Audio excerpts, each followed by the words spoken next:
अधिकार हामी सबैको सरोकार ठुला साना मानिस र सृष्टि समस्तैको सरोकार सरोकार बाल अधिकार हामी सबैको सरोकार।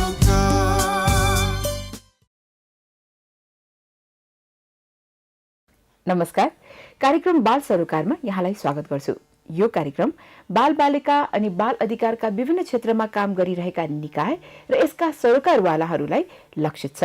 संचारको माध्यमबाट समाजमा बाल अधिकार बारे बहस सुरु गर्ने हाम्रो उद्देश्य हो। हामी सबैको सरोकार। अहिले हाम्रो मुलुकमा सबैभन्दा धेरै छलफल अनि बहस नयाँ बन्ने संविधानलाई लिएर हुन्छ। संविधानमा आफ्नो मुद्दा नछुटोस् भनेर अहिले हरेक तह तबका अनि समुदाय जुर्मुराएको छ। यस्तोमा कुनै पनि नागरिकको सबैभन्दा ठूलो अधिकार नागरिकता बारे भइरहेको बहसमा हामी सबै जुट्नु आवश्यक छ। नागरिकता नहुनु भनेको अस्तित्वविहीन हुनु हो। बैंकहरूमा खाता खोल्ने, घर जग्गाको स्वामित्व लिने वा हस्तान्तरण गर्ने, निर्वाचनमा मत खसाल्ने जस्ता अधिकारबाट वञ्चित हुनु हो। शिक्षा र स्वास्थ्य जस्ता क्षेत्रमा सरकारले दिने सेवा र सुविधा उपभोग गर्न नपाउनु हो। छोटकरीमा भन्नुपर्दा राज्यविहीन हुनु हो नागरिकता नहुनु भनेको। तर मानव अधिकार कर्मीहरू, त्यसमा पनि विशेष गरेर महिला अधिकार कर्मी, बाल अधिकार कर्मीहरू अहिलेको अन्तरिम संविधान र नयाँ बन्ने संविधानमा नागरिकता सम्बन्धी प्रावधानले महिलाको पहिचानको संरक्षण र सम्मान नगरेको भन्दै असन्तोष जनाइरहेका छन्। आजको अङ्कमा यही विषयमा हामी कुराकानी गर्छौं। महिला कानून तथा विकास मञ्चका कार्यकारी निर्देशक अधिवक्ता सबिन श्रेष्ठ हामीसँग हुनुहुन्छ। यहाँलाई स्वागत गर्छौं। नमस्ते, धन्यवाद। महिला कानून तथा विकास मञ्चले भर्खरै मात्रै यो उर्लदो हजार भनेर अभियान सुरु गरे है, यो नागरिकता सम्बन्धी विषयलाई लिएर। यो अभियानको बारेमा अलिकति हामीलाई जानकारी गराइदिनुस् न। एउटा तह सक्यो भनेर भन्नुभएको छ यहाँले।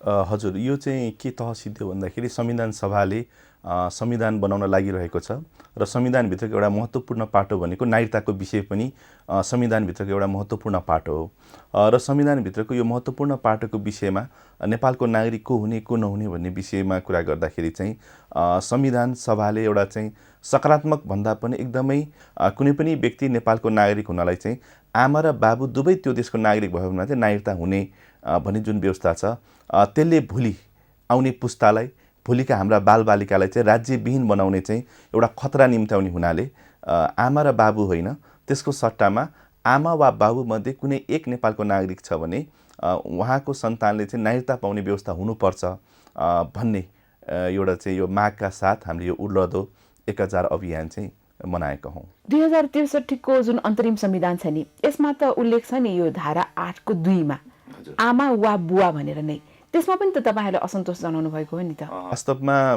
यो अन्तरिम संविधानमा के भयो भन्दाखेरि जुन धारा 8 को 2 को यहाँले कुरा गर्नुभयो, धारा 8 को 2 ले के भन्दाखेरि आमा वा बाबु मध्ये कुनै एकजना नेपाली छ भने उसको सन्तान नेपालको नागरिक हुनेछ भन्ने व्यवस्था चाहिँ त्यहाँ गर्यो।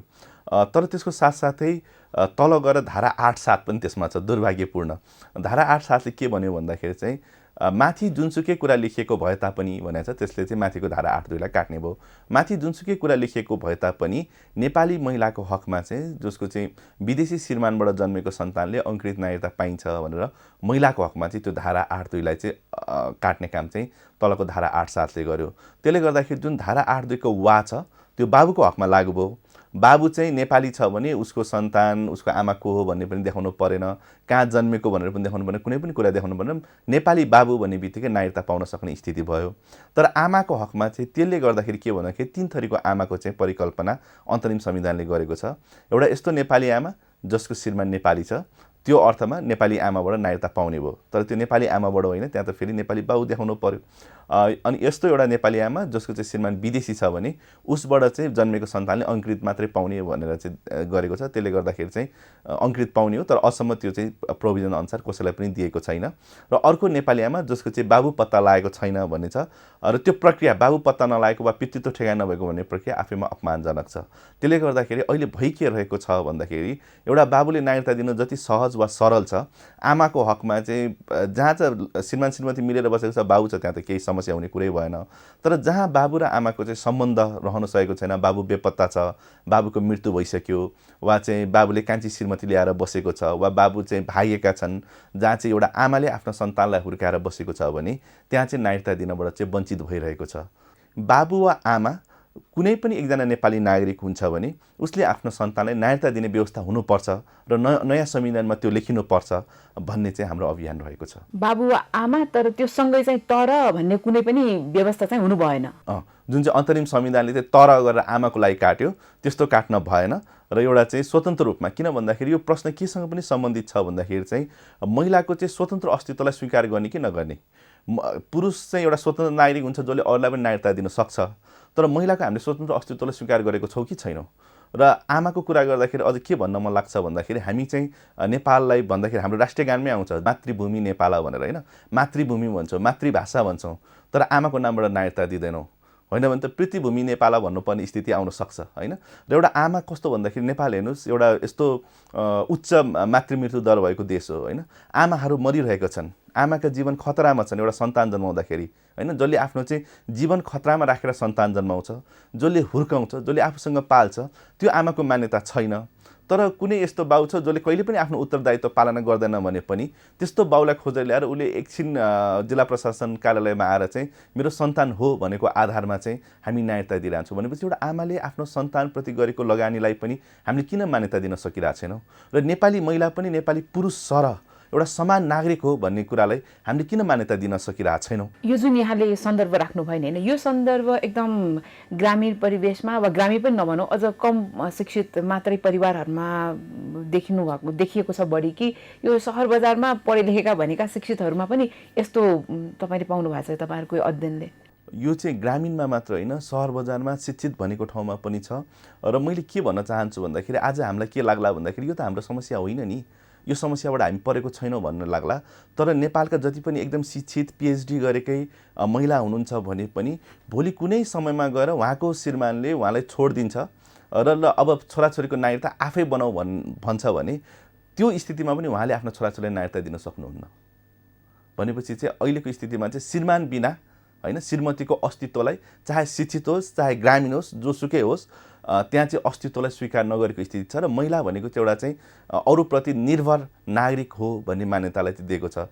त्यसले गर्दाखेरि चाहिँ महिलाको स्वतन्त्र अस्तित्वको लागि यो आवश्यक छ। र अर्को पाटोबाट हेर्दाखेरि चाहिँ यसबाट पीडित को भएको छ भन्दाखेरि बालबालिकाको अधिकारको कुरा गर्दाखेरि चाहिँ पहिचानको अधिकार सबभन्दा पहिलो अधिकार हो। कुनै पनि बच्चा जन्मिने बित्तिकै उसलाई पहिचान उसले पाउनुपर्छ र त्यो अधिकारबाट चाहिँ बालबालिकाहरू चाहिँ पीडित भइरहेका छन्। यो हाम्रो मुलुक त एकदमै लामो, झनै दशक लामै भनौँ न, होइन, सशस्त्र द्वन्द्वबाट पनि गुज्रियो। त्यस बिचमा 14,000 भन्दा बढी मानिसको ज्यान गयो भन्छ, धेरै लाखौँ मानिसहरू 2 लाखभन्दा बढी विस्थापित भए पनि भन्छन्, होइन। यो बेलामा अब कति पुरुषहरू कहाँ गयो होला, कति महिलाहरू कहाँ गयो होला, बालबच्चाहरू होला अभिभावकविहीन भए, होइन। यो बेलामा नि यो अहिले जुन नागरिकताको प्रावधान छ अप्ठ्यारो खालको भनेर भन्नुभयो, यसले कति ठुलो समस्या आउने दिनहरूमा ल्याउन सक्छ भन्ने हामीले बुझ्नुपर्छ। यो समस्या एकदमै विकराल समस्या आउँदैछ र त्यो विकराल समस्या आउनुभन्दा अगाडि नै हामीले चाहिँ यसको चाहिँ समाधान खोज्नुपर्ने हुन्छ। र यहाँले भन्नुभएको जस्तो द्वन्द्वले पनि के गरेको छ भन्दाखेरि चाहिँ यो समस्यालाई बढाउनलाई चाहिँ भूमिका खेलेको छ। कतिपय बेपत्ता भएका चाहिँ व्यक्तिको सन्तानहरूले नागरिकता पाइरहेका छैनन् किनभने आमा मात्रै छन्। द्वन्द्वको कालमा कतिपय चाहिँ यो यौन शोषणमा परेका त्यो पनि नागरिकता पाएका छैनन्। र कतिपय स्थितिमा के छ भन्दाखेरि हिजो चाहिँ लडाकुको रूपमा रहेका महिलाहरू बच्चा सहिद छ तर बाबुहरू जनयुद्धमा शहीद भए वा चाहिँ जनयुद्धपछि सम्बन्ध नस्वीकारेको स्थिति छ, त्यस्तो बच्चाको नागरिकताको चाहिँ प्रश्नहरू छ। र कतिपय स्थितिमा के पनि भएको छ भन्दाखेरि चाहिँ कतिपय ठाउँ विशेषमा चाहिँ यो वा त्यो पक्ष नभनौँ, तर के भन्दाखेरि चाहिँ एउटा चाहिँ यो सशस्त्र पक्षद्वारा चाहिँ त्यो गाउँ समाजका चाहिँ महिलाहरूका चाहिँ सम्बन्ध राखेर बच्चाहरू चाहिँ जन्मेको चाहिँ एउटा ठुलो सङ्ख्यामा बच्चाहरू जन्मेको छ, तर उनीहरू चाहिँ अब अरू ठाउँमा चाहिँ गइसकेको स्थिति छ र महिलाहरू बच्चाहरूसहित पहिचानविहीनताको अवस्थामा चाहिँ बसिरहेको स्थिति छ र त्यसले गर्दाखेरि पनि द्वन्द्व पनि एउटा चाहिँ हो। तर के भन्दाखेरि चाहिँ हामीसँग स्थिति के छ भन्दाखेरि चाहिँ सधैँ बाहुसँगै रहन्छ भन्ने स्थिति छैन, होइन। सम्बन्ध विच्छेद हुनसक्छ, मृत्यु हुनसक्छ, बेपत्ता हुनसक्छ, अथवा चाहिँ अरू सम्बन्ध राखेर चाहिँ जानुसक्छ, अर्को श्रीमत ल्याएर सम्बन्ध इन्कार गर्नुसक्छ। यो सबै जब यहाँ जटिलता आउँछ, जब मर्का पर्छन्, त्यतिखेर चाहिँ ती बालबालिकाहरूले चाहिँ एउटा पहिचानको अधिकारबाट पनि वञ्चित भइरहेको छन्। अब यहाँहरूले नै गर्नुभएको, यहाँहरूको मञ्चबाट गर्नुभएको एउटा अध्ययनले झन्डै 40,000को हाराहारीमा अहिले नेपाली नागरिकहरूसँग नागरिकता छैन भनेर देखिएको छ, होइन। अहिलेको जुन सन्दर्भ यहाँले राख्नुभयो नि, कहिलेकाहीँ आमा बुवाको झगडा भएर नस्वीकारी दिने सम्बन्ध, अनि पछि यो द्वन्द्वको कुरा, यो सबैले गरेर नि अब आउने दिनहरूमा भनौँ न, अब 5 वर्षमा 10 वर्षमा कति नागरिकहरू चाहिँ अब नागरिकविहीन हुने अवस्था देखिन्छ त अहिलेकै सन्दर्भमा? यसबारेमा पनि केही अध्ययनहरू भएको छ? अहिलेको सन्दर्भको कुरा गर्दाखेरि यहाँले भन्नुभयो जस्तो हाम्रो अध्ययनले चाहिँ के देखायो भन्दाखेरि हामीले विशेष गरी 2टा सरकारी तथ्याङ्कहरूको आधार लियौँ। गृह मन्त्रालयले अहिलेसम्म कति नागरिकता बाँडेको छ र जुन 68 सालको चाहिँ जनगणना छ त्यसमा चाहिँ 16 वर्ष उमेर पुगेको जनसङ्ख्या कति छ भन्ने एउटा चाहिँ तुलनात्मक अध्ययन गर्दाखेरि हामी के निष्कर्षमा आयौँ भन्दाखेरि चाहिँ झन्डै 43-40 लाख व्यक्तिहरू चाहिँ नागरिकता विहीन छन्। त्यसका सबै कारण चाहिँ के होइनन् भन्दाखेरि पक्कै पनि नागरिकता नपाएर मात्र होइन, कतिपयले नागरिकता लिने प्रयास नगरेको कारणले पनि नागरिकता विहीन स्थितिमा चाहिँ त्यो कुरालाई मान्नुपर्ने हुन्छ। र यो तथ्याङ्कलाई हामीले चाहिँ निर्वाचन आयोगको तथ्याङ्कसँग हेऱ्यौँ भने त्यसले पनि सपोर्ट गर्छ। 18 वर्ष पुरा भएको व्यक्ति नेपालमा कति थिए र कतिजना चाहिँ एउटा चाहिँ मतदाताको रूपमा दर्ता भएर मतदाता परिचय पत्र लिए भन्दाखेरि त्यहाँ पनि झन्डै 40 लाखका हाराहारीमा मान्छेले चाहिँ मतदाताको रूपमा आफ्नो चाहिँ मतदानको चाहिँ प्रयोग गर्न पाएको छैन। कारण नागरिकता प्रमाणपत्र नभएर हो। त्यसले गर्दाखेरि एउटा ठुलो सङ्ख्यामा अहिले नै नागरिकता विहीन व्यक्तिहरू छन्। र नागरिकताको समस्या भनेको कस्तो समस्या हो भने यो जोडिने समस्या होइन, यो गुणन हुने समस्या हो। आज 2 जनासँग नागरिकता छैन भने भोलि 4 जनासँग हुन्छ, आज 4 जनासँग छैन भोलि 8 जनासँग हुन्छ। किन भन्दाखेरि एउटा नागरिकताबाटै नागरिकता जन्मिन्छ, होइन। नागरिकता विहीनता भयो भने त्यसबाट झनै अर्को नागरिकता विहीनता, त्यसबाट झनै अर्को नागरिकता विहीनता हुन्छ। र समाजको कुरा गर्ने हो भने समाज चाहिँ अहिले चाहिँ झन् सम्बन्धहरू चाहिँ अझ अस्थायी प्रकृतिका हुँदैछन्, होइन। सम्बन्ध विच्छेदका कुराहरू वा चाहिँ सम्बन्धहरू चाहिँ नयाँ नयाँ डाइमेन्सनहरू आउँदैछन्। र यो सन्दर्भमा चाहिँ बाबुआमासँगै नबसेको खण्डमा चाहिँ बालबालिकाहरू चाहिँ पीडित हुने र भोलि चाहिँ 16 वर्षमा बाबुआमासँगै नबस्ने बित्तिकै बालबालिकाले चाहिँ नागरिकता पाउन नसक्ने जुन अवस्थाहरू चाहिँ सृजना हुनेछ र समाजको जुन किसिमको चाहिँ परिवर्तन भइरहेछ त्यसले चाहिँ यो समस्या झनै विकराल हुन्छ। र यो किन पनि विकराल हुन्छ भन्दाखेरि एउटा अध्ययन हामीले के गरिरहेको छ भने प्रत्येक वर्ष जनगणनाको आधारमा कतिजना चाहिँ 16 वर्ष उमेर पुग्छ र वर्षमा कति नागरिकता बाँडिन्छ भन्दाखेरि पनि जुन त्यो चाहिँ 16 वर्ष पुग्ने जनसङ्ख्या छ र नागरिकता बाँडिने जुन अनुपात छ त्यो अनुपातले पनि फेरि पनि यो दूरीलाई चाहिँ बढाउँदैछ, घटाउँदै छैन, यो दूरीलाई चाहिँ बढाउँदै गएको चाहिँ देखिन्छ। अब कहीँ यो नागरिकको दायित्व हुन्छ नि, जस्तै अब जन्म दर्ता गर्ने, होइन, यस्तै सानोतिनो भनेर भनिने खालका जुन दायित्वहरू, यी दायित्वहरू पुरा नहुँदाखेरि पनि यो नागरिकतालाई असर लिने कामलाई असर गर्छ कि? जस्तै अब बच्चा जन्मिन्छ, जन्म दर्तै गर्दैनौँ हामी मध्ये धेरैजनाले, यसले असर कतिको गर्छ त? एउटा त यो पक्कै पनि जन्म दर्ता चाहिँ हामीले सबैभन्दा पहिला गर्नुपर्छ भन्ने कुरालाई अझ बेसी, होइन, उठाउन आवश्यक छ। यसमा जनचेतना जगाउनु आवश्यक छ। तर त्यसको साथसाथै अर्को पाटो के पनि हेर्नु पर्यो भन्दाखेरि चाहिँ सबैले चाहिँ जन्म दर्ता गर्न पाइरहेका छैनन्। जन्म दर्ता कसले गर्न पाइन्छ भन्दाखेरि चाहिँ जसको बाबुआमासँग नागरिकता छ उसको बच्चाको जन्म दर्ता हुन्छ, जसको बाबुआमासँग नागरिकता छैन उसको बच्चाको जन्म दर्ता हुँदैन। भनेको अर्थ चाहिँ के, अब नेपालमा चाहिँ नागरिकताविहीन व्यक्तिहरूले चाहिँ अबदेखि चाहिँ बच्चा नजन्माऊ भन्ने चाहिँ कानुन ल्याउनु पर्यो, होइन। नभए त्यसरी जन्मेका बच्चाको पहिलो अधिकार हो जन्म दर्ता, बच्चाको पहिलो अधिकार हो पहिचान। उसको बाबुआमाको नागरिकता थियो कि थिएन भन्ने कारणले नेपालमा जन्मेको बच्चाको जन्म दर्ता नहुने अवस्थाको अन्त्य गर्नुपर्छ, होइन। र सँगसँगै के पनि गर्नु पर्यो भन्दाखेरि नागरिकता भएका सबैले जन्म दर्ता गरेको छन् भन्ने होइन, जन्म दर्ताको लागि अभियान पनि चलाउनु पर्यो। तर जन्म दर्ताका कतिपय जुन चाहिँ समस्याहरू छ, जन्म दर्ता काठमाडौँमा हुन्छ तर नागरिकतामा चाहिँ रोल्पा लेखेको कारणले रोल्पामा गएर मात्रै जन्म दर्ता हुन्छ, इन्सिडेन्ट जुन चाहिँ घटना भएको ठाउँमा दर्ता हुँदैन। भनेपछि जहाँ अव्यावहारिक कुराहरू छ त्यसलाई हटाउनु पर्यो। कतिपय बच्चाको चाहिँ बाबुआमासँग दस्तावेजको अभावमा बच्चाकै चाहिँ पहिचान नहुने जुन चाहिँ कानुनहरू छ त्यसलाई हटाउनु पर्यो। साथसाथै के पनि गर्नु पर्यो भन्दा जनचेतना पनि गर्नु पर्यो र जन्म दर्ता चाहिँ प्रत्येक बालबालिकाको जन्मने बित्तिकै जन्म दर्ता हुनुपर्छ भन्ने सोच पनि विकास चाहिँ गर्नुपर्ने अवस्था छ। अब यति धेरै त हामीले समस्याको कुरा गऱ्यौँ होइन, अब समाधान पनि त होला, समाधानका लागि प्रयासहरू पनि धेरै भएछन्। यसबारेमा हामी केही बेरपछि कुराकानी गर्छौँ। यहाँनिर हामी छोटो विश्राम लिन्छौँ। विश्रामपछि हामी फेरि यो कुराकानीलाई निरन्तरता दिन्छौँ। हामीसँग महिला कानुन तथा विकास मञ्चका कार्यकारी निर्देशक सबिन श्रेष्ठ हुनुहुन्छ। अधिवक्ता सबिन श्रेष्ठसँगको कुराकानी लिएर हामी फेरि आउनेछौँ। हामी सबैको सरोकार।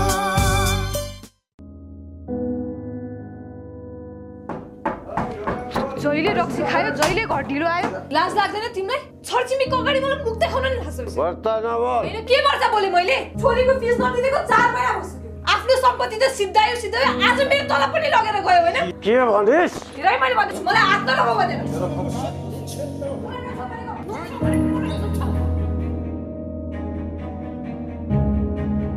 हान्छु त मै मर्छु।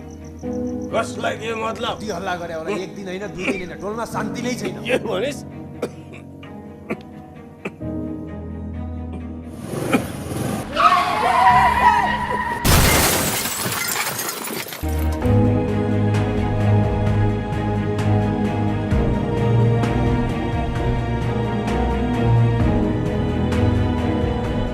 मदिरा सेवनले व्यक्तिगत, पारिवारिक तथा सामाजिक समस्या निम्त्याउँछ। हामी सबैको सरोकार।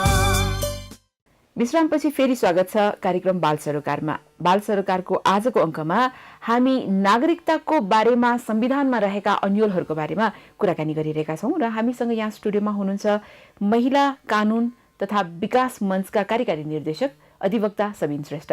उहाँसँग योभन्दा अगाडि हामीले यो नागरिकता बारेमा अहिलेको संविधानमा भएका प्रावधानहरूले ल्याएका अप्ठ्याराहरूका बारेमा कुराकानी गऱ्यौँ र यी अप्ठ्याराहरूलाई चिर्नका लागि प्रयास पनि धेरै भएका छन्। अब यिनै प्रयासका बारेमा कुराकानी गरौँ। श्रेष्ठज्यू, हामीले योभन्दा अगाडि धेरै नै कुरा गऱ्यौँ समस्या कहाँ कहाँनिर छ भनेर। समाधानको कुरा गर्दाखेरि यहाँकै संस्था जसलाई हामी FWLD भनेर छोटकरीमा पनि भन्छौँ, यो FWLDले गरेका प्रयासहरूको बारेमा पनि थोरै कुराकानी गरौँ न। यहाँहरूले जिल्ला जिल्लाका अधिवक्ताहरूलाई चाहिँ यो नागरिकता सम्बन्धी विशेष खालको तालिम दिइरहनु भएको छ होइन? यो तालिम कस्तो खालको तालिम हो? यो के कुरा यसमा चाहिँ समेटेको हुन्छ? यसमा चाहिँ हामीले नागरिकताको विषयमा चाहिँ विभिन्न तहमा काम गरिरहेछौँ। पहिलो तह भनेको चाहिँ कानुन रूपमा नै काम गरिरहेछौँ। किन भन्दाखेरि कानुन नै एउटा चाहिँ सहयोगी भयो भने मात्रै नागरिकता दिलाउन सकिन्छ। त्यसले गर्दाखेरि आमा वा बाबु हुनु पर्यो भन्ने तहमा हामीले काम गरिरहेछौँ। त्यसपछि चाहिँ भएका कानुन जुन छ त्यसको पनि प्रयोग चाहिँ अझ सहज र सरल रूपमा भएको छैन। त्यसले गर्दाखेरि हामीले के गरिरहेको छौँ भन्दाखेरि चाहिँ जिल्ला जिल्लाका यहाँले भन्नुभएको जस्तो चाहिँ अधिवक्ताहरूलाई चाहिँ हामीले चाहिँ एउटा प्रशिक्षण तालिमहरू दिइरहेछौँ र यसको दोहोरो उद्देश्य एउटा चाहिँ अधिवक्ताहरूले भोलि यो नागरिकता सम्बन्धी कुनै पनि कानुनी समस्यामा चाहिँ राम्रोसँग एउटा चाहिँ कानुनी सहयोग गर्न सकोस् भन्ने उद्देश्य पनि छ भने यो नागरिकताको लागि चाहिँ यो सिफारिस दिने वा नागरिकताको चाहिँ सर्टिफिकेट इस्यु गर्ने जुन निकायहरू छ, गाविस सचिव वा नगरपालिकाको प्रतिनिधि वा जिल्ला प्रशासन कार्यालय, त्यहाँ चाहिँ जिल्ला जिल्लामा उहाँहरूलाई पनि एउटा चाहिँ तालिम चाहिँ आयोजना गर्न सकोस् ताकि नागरिकताको सम्बन्धमा उहाँहरूको चाहिँ एउटा सकारात्मक एउटा सहयोग चाहिँ भोलि प्राप्तिको क्रममा चाहिँ रहन सकोस् भनेर त्यो पनि हामीले गरिरहेको छौँ। त्यसका साथसाथै कतिपय विषयहरू चाहिँ हामीले चाहिँ एउटा चाहिँ सार्वजनिक सरकारको मुद्दाको रूपमा सर्वोच्च अदालतमा मुद्दाको रूपमा पनि लिएर गएको छौँ। र कस्तो विषयहरू लिएर गएको छौँ भन्दाखेरि चाहिँ संविधानले चाहिँ नागरिक हुने भनेर बताएका छन्, तर हाम्रो चाहिँ कानुनी प्रावधानहरूले चाहिँ रोकिरहेको छ। नेपालको भूभागभित्र कुनै बच्चा फेला पर्छ र उसको चाहिँ बाबुआमाको चाहिँ ठेगाना लागेको छैन भने बाबुआमाको ठेगाना नलागेसम्म चाहिँ हामी चाहिँ वंशजको नागरिकता चाहिँ दिइनेछ भन्ने व्यवस्था छ होइन? त्यो आधारमा चाहिँ नागरिकता दिनेछ भन्ने व्यवस्था छ। तर कानुन हेऱ्यो भने के छ भन्दाखेरि जस्तो सडक बालबालिका छ वा चाहिँ कसैको संरक्षकत्वमा नबसेको बालबालिका छ, कसैको घरमा पालेन वा कसैले चाहिँ एउटा चाहिँ सहयोगी काम गर्ने सहयोगीको रूपमा त्यस्तो बच्चाहरूलाई पाल्यो र 16 वर्ष पुगिसकेपछि चाहिँ त्यस्तो बच्चाहरूले कहाँबाट नागरिकता पाउँछ? ऊ त नेपालभित्रैको बच्चा हो। तर चाहिँ संरक्षकको वा चाहिँ यस्तो बाल कल्याण गृहहरूको चाहिँ सिफारिस छैन भने नागरिकता दिने चाहिँ प्रावधानै छैन। यो विषयमा हामी फेरि आउँछौँ होइन? अहिले चाहिँ जुन यो यहाँहरूले गर्नुभएको प्रयास छ नि, जस्तै अब यो अधिवक्ताहरूलाई तालिम दिनुभयो अनि सँगसँगै पत्रकारहरूलाई पनि तालिम दिइरहनु भएछ विभिन्न ठाउँहरूमा गएर होइन? यसको उपलब्धि चाहिँ के हात लागेको छ त? यसको उपलब्धि दुई किसिमले हो। एउटा चाहिँ यो जुन चाहिँ कानुनी संशोधनको लागि चाहिँ एउटा सामाजिक परिचालन, एउटा माहौल सिर्जना गर्नलाई पनि यो उपयोगी हुन्छ भन्ने हामीलाई लागेको छ भने अर्को चाहिँ जुन कार्यान्वयन तहमा रहेको जो नागरिकता वितरण गर्ने चाहिँ क्रममा रहेका चाहिँ जुन चाहिँ एउटा निकायहरू छ त्यो निकायहरूलाई पनि एउटा सकारात्मक रूपमा संवेदनशील रूपमा चाहिँ नागरिकता वितरणको लागि चाहिँ सहयोग पुग्छ भन्ने चाहिँ हामीले चाहिँ त्यो अपेक्षा गरेको छौँ। जस्तै अहिले हामी भन्छौँ नि नागरिकता नहुनु भनेको राज्यविहीन हुनु हो, कुनै राज्यकै नहुनु मान्छे होइन, त्यस्तो हुनु हो भनेर हामीले भन्दै हिँडिरहेका छौँ। यो यस्तो महत्त्वपूर्ण कुरा होइन गाउँठाउँमा हाम्रो समाजका मानिसहरूले कतिको बुझिरहेका छन्? नागरिकता भनेको साँच्चै नब्बे नहुने कुरा हो भनेर मानिसहरूले के बुझेका छन् जस्तो लाग्छ यहाँलाई? पछिल्लो अवस्थामा गएर चाहिँ नागरिकताको महत्त्व चाहिँ बुझ्दै गएको चाहिँ देखिन्छ होइन। जुन पहिलाभन्दा पछिल्लो अवस्थामा पक्कै पनि नागरिकताको चाहिँ महत्त्व बुझिरहेको छ। र नागरिकता लिने हेऱ्यौँ भने हामीले एकदमै सिनियर एजका मान्छेहरूले पनि नागरिकता बनाइरहेका छन्। हुन त प्रत्येक सेवा सुविधा अब चाहिँ नागरिकतासँग गाँसिएको हुनाले पनि नागरिकता लिने बुझाइ चाहिँ बढ्दै गएको छ। तर पनि अझै पनि कतिजनाले चाहिँ किन चाहियो र हामी घरमा बसेर चाहिँ भात पकाउनलाई नागरिकता किन चाहियो, हामी कहीँ गएर जागिर खाने भने हामीलाई नागरिकता किन चाहियो भनेर चाहिँ अझ पनि एउटा नागरिकता नलिकन बस्ने सङ्ख्या ठुलो छ। तर चाहिँ नागरिकताको बारेमा बुझ्दैछन्, बुझाउनु बाँकी छ। तर समस्या कहाँ छ भन्दाखेरि बुझेका कतिपय व्यक्तिहरू नागरिकता लिन जाँदाखेरि चाहिँ पाइरहेका छैनन्। कानुनले गर्दाखेरि, कार्यान्वयन गर्ने निकायले गर्दाखेरि कतिपय स्थितिमा चाहिँ पारिवारिक सहयोगको अभावमा, किन भन्दाखेरि यहाँ चाहिँ श्रीमान वा चाहिँ बाबु बिना नागरिकता पाउन नसक्ने अवस्था र त्यस्तो श्रीमान वा बाबुको सहयोग नभयो भने चाहिँ नागरिकता नपाइने गरेकोले गर्दाखेरि चाहिँ पारिवारिक असहयोगको कारणले नागरिकता नपाउनेको सङ्ख्या चाहिँ बढ्दै गइरहेको छ। अब अप्ठ्यारो एकदमै जस्तो यहाँले अघिदेखि हामीलाई बेली विस्तार लाउँदै हुनुहुन्छ होइन, आमा वा बुवाको बिचमा नै यदि छुट्याइदिने, आमाको अस्तित्व नस्वीकार्ने यो अवस्था हामी कहाँ छ, यसले गर्दा यस्तो गाह्रो भयो। अहिलेसम्म मात्रै यो कुरा बुझ्यौँ हामीले। यो हाम्रै मुलुकमा मात्रै यस्तो हो कि अरू मुलुकमा पनि यो जुन अहिले आमा र बुवा वा आमा वा बुवाको बिचमा चाहिँ अहिले छलफल बहस भइरहेको छ? यो तपाईँले एकदमै राम्रो प्रश्न राख्नुभयो। वास्तवमा हामी चाहिँ नेपाल मात्र एउटा चाहिँ एक्लै बसेर हेर्न सकिँदैन, विश्वभरि नै कस्तो कानुनी व्यवस्थाहरू छ भन्ने कुरालाई पनि हामीले मनन गर्न आवश्यक छ। र संसारभरिको चाहिँ नागरिकता सम्बन्धी कानुनको कुरा गर्दाखेरि 3वटा मात्रै यस्तो देश छ जहाँ चाहिँ आमा र बाबु दुवै त्यो देशको नागरिक भयो भने नागरिकता पाउने व्यवस्था छ। र त्यो 3वटा देश भनेको एउटा भुटान हो। र भुटानमा चाहिँ 1986मा जब त्यहाँ चाहिँ नेपाली मूलका व्यक्तिहरूलाई चाहिँ भुटानबाट लगिदिँदै थियो, त्यो अवस्थामा चाहिँ एउटा चाहिँ त्यहाँका नेपाली मूलका व्यक्तिहरूलाई कसरी गैर भुटानी बनाउन सकिन्छ भन्ने अभिप्रायले भुटानी आमा र बाबुबाट जन्मेको सन्तान मात्रै भुटानी हुन्छन् भन्ने व्यवस्था चाहिँ लिएर आएको हो। अर्को देश भनेको म्यानमार हो। म्यानमारको नेत्री आङ सान सू की हुनुहुन्छ र उहाँको श्रीमान चाहिँ बेलायती हुनुहुन्छ र उहाँबाट जन्मेको छोराहरू चाहिँ भोलि म्यानमारको राजनीतिमा नआओस्, वञ्चित गर्न सकियोस् भनेर चाहिँ म्यानमारमा चाहिँ आमा र बाबु दुवै म्यानमारी हुनुपर्ने भन्ने प्रावधान ल्याएको हो। र अर्को देश भनेको चाहिँ गणतान्त्रिक कङ्गो हो। भनेको अर्थ चाहिँ भुटान, म्यानमार र कङ्गो पछि अब नेपाल चाहिँ चौथो देश हुनेछ यदि हामीले चाहिँ रको प्रावधानसहित यो नागरिकताको विषय चाहिँ पारित गरेको खण्डमा। भनेपछि एकातिर हामी यत्रो संविधान सभाबाट संविधान बनाउँदैछौँ र त्यो संविधान चाहिँ के हुने देखिन्छ भन्दाखेरि चाहिँ अहिलेसम्म विश्वको परिप्रेक्ष्यमा चाहिँ एउटा प्रतिगामी नागरिकताको संविधानमा एउटा प्रतिगामी व्यवस्था मध्येको एक देश चाहिँ नेपाल हुने अवस्था छ। र त्यति मात्रै होइन, अहिलेसम्म बनेको बरु जुन चाहिँ विशेषज्ञहरूले बनाएको संविधान, जुन अहिलेसम्मको अन्तरिम संविधान चाहिँ यो बन्ने संविधानभन्दा पनि प्रगतिशील हुने देखिन्छ र जनप्रतिनिधिहरूले बनाएको संविधान चाहिँ अघिल्ला संविधानहरूभन्दा पनि नागरिकताको विषयमा चाहिँ प्रतिगामी संविधान बन्ने चाहिँ देखिन्छ। यहाँनिर त अब सुन्दर पाटो हामीले समेट्यौँ। अब फेरि एउटा अर्को पनि अप्ठ्यारो वा भनौँ अलिक समस्यामा रहेको समुदाय वा वर्ग वा समूह चाहिँ हामी कहाँ छ? जस्तै अहिले चाहिँ हामीले आमा र बुवाको कुरा गऱ्यौँ भनेपछि जसको आमा वा बुवामध्ये कोही त छ नि, तर जुन सडक बालबालिकाको कुरा अघि यहाँले पनि उठाउनु भएको थियो है, यो सडक बालबालिकाको कुरालाई लिएर अलिकति अझै पनि हाम्रो संविधानमा सोचे जस्तो खोजे जस्तो कुराहरू छैन कि भन्ने गुनासो हामी सुन्छौँ अधिकार कर्मीहरूबाट। यो सडक बालबालिकाहरूको नागरिकताको बारेमा चाहिँ कस्तो प्रावधान छ हाम्रो अहिले भएको संविधानमा? अहिले भएको संविधानमा चाहिँ प्रावधान हेऱ्यो भने सडक बालबालिकाले नागरिकता पाउनुपर्ने प्रावधान छ होइन।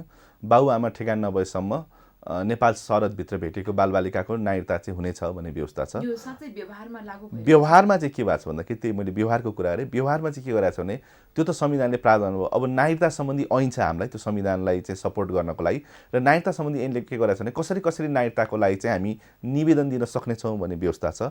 र निवेदन दिन सक्नेमा चाहिँ आमा बाउ ठेगान नभएको बालबालिकाले निवेदन दिँदाखेरि चाहिँ संरक्षक चाहिँ अनिवार्य रूपमा राखेकै हुनुपर्छ, बालगृह वा चाहिँ कोही व्यक्ति चाहिँ, र त्यसमा चाहिँ यो संरक्षक राखेको भने प्रहरी प्रतिवेदन पनि आवश्यक छ। र त्यहाँ चाहिँ सडक बालबालिकाले कसलाई संरक्षक देखाउने वा कसैको घरमा चाहिँ एउटा चाहिँ सहयोग गरेर बसेको चाहिँ वा घरेलु कामदारकै रूपमा राखेको बालबालिका भनौँ होइन, वा चाहिँ जसको चाहिँ बाबुआमा चाहिँ कुनै एउटा अवस्थामा बितेर अनाथ भएका बालबालिका जसले आमा बाउ लिएर आउन सक्नुहुन्न, उहाँहरू चाहिँ जो अब संरक्षक नराखिकन उहाँ आफ्नै घरमा पनि बस्नुभएको होला, त्यस्तो बालबालिकाको हकमा चाहिँ आवेदन दिने चाहिँ प्रक्रिया समेत पनि छैन।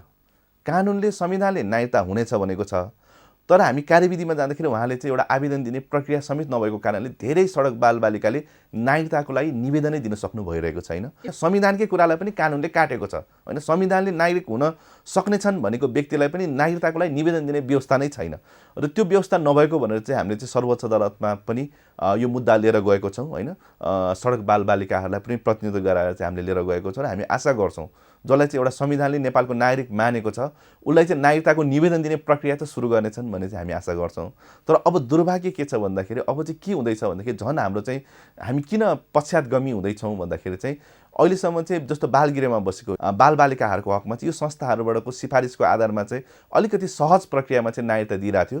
त्यो प्रक्रिया पनि विगत यो 1-1.5 वर्षदेखि चाहिँ के गरिरहेको छ भन्दाखेरि त्यसलाई पनि एउटा चाहिँ कडाइ गर्ने नाममा चाहिँ यस्तो संस्थाहरूबाट आएको सिफारिसको आधारमा पनि बच्चाहरूको चाहिँ नागरिकता नदिने व्यवस्था आउँदैछ। त्यसले गर्दाखेरि एउटाको लागि त निवेदन दिने प्रक्रिया थिएन र जसको प्रक्रिया थियो त्यो प्रक्रिया भएकोमा पनि अहिले चाहिँ के गराएको छ भन्दाखेरि संस्थाको मात्रै सिफारिस दिएर नहुने भनेर चाहिँ त्यहाँ चाहिँ कडाइ गरेर त्यो नागरिकता दिने चाहिँ क्रमलाई चाहिँ रोकावट गरिरहेको अवस्था छ।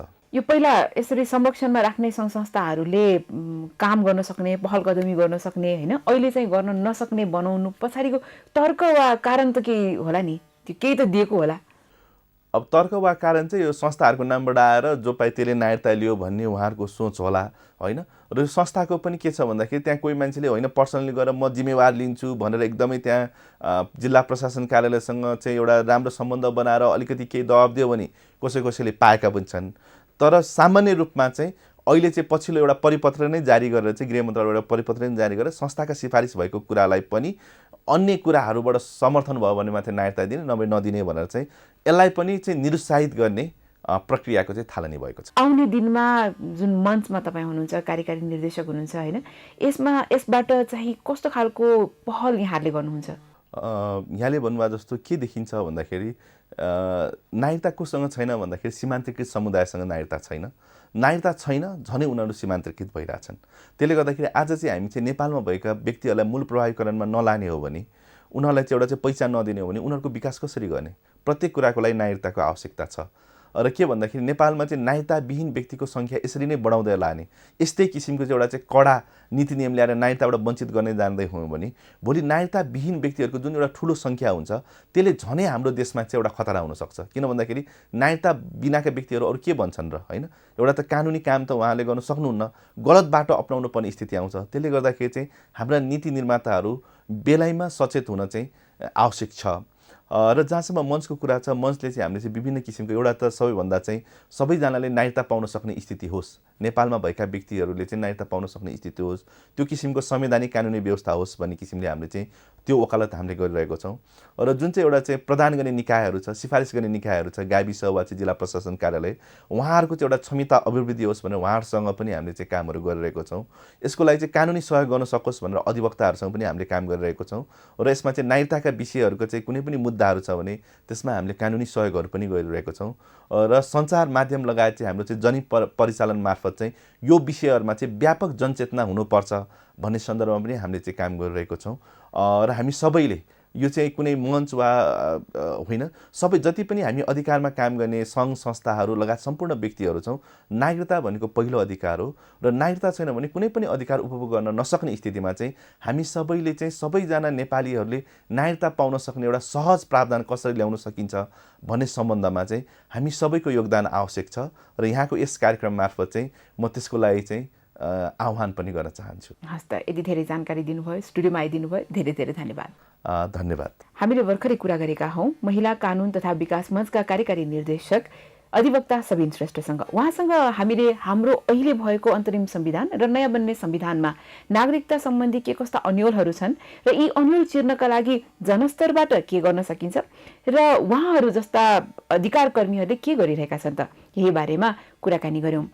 आजको अङ्कलाई लिएर तपाईँलाई कुनै जिज्ञासा सुझाव सल्लाह भएमा हामीलाई पत्राचार गर्न सक्नुहुन्छ। हाम्रो ठेगाना हो कार्यक्रम बाल सरोकार, post box number 4377 Nepal, Kathmandu. यसै गरेर balsarocar@most.com.np मा इमेल पनि गर्न सक्नुहुन्छ।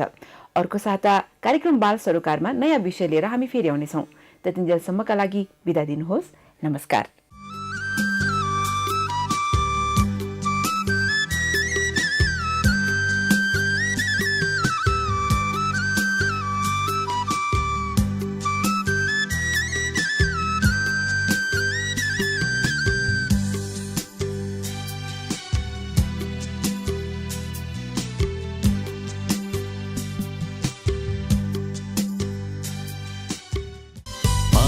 अधिकार हामी सबैको सरोकार